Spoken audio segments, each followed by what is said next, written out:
پیارے دوستوں، کیا آپ کو معلوم ہے کہ دنیا میں ایک ایسا مرد بھی گزرا ہے جو اپنی زندگی میں کسی بھی عورت کو دیکھے بغیر مر گیا؟ مہیلوٹولوٹوس 1858 میں پیدا ہوا۔ پیدائش کے کچھ گھنٹوں بعد ہی اس کی والدہ کا انتقال ہو گیا تھا اور اسے کوہ ایتھوس پر قائم خانقاہ کی سیڑھیوں پر لاوارث چھوڑ دیا گیا۔ مہیلوٹولوٹوس کو خانقاہ کے راہبوں نے اٹھا لیا اور گود لے لیا۔ یہ جگہ سخت روایات کے لیے جانی جاتی تھی۔ اس اواٹون کا انوکھا اصول جو 10ویں صدی میں قائم ہوا، عورتوں کا اس علاقے میں داخل ہونا سختی سے منع تھا تاکہ یہ یقینی بنایا جا سکے کہ راہب خود کو مکمل طور پر روحانی روشن خیالی کے لیے وقف کر سکتے ہیں۔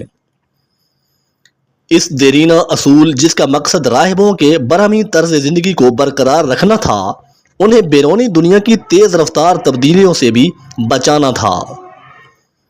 اس طرح وہ کبھی بھی کسی عورت کا سامنا کیے بغیر کار، ہوائی جہاز یا یہاں تک کہ ایک فلم دیکھے بغیر پروان چڑھا۔ 1938 میں 82 سال کی عمر میں ٹولوٹوس کا انتقال ہو گیا۔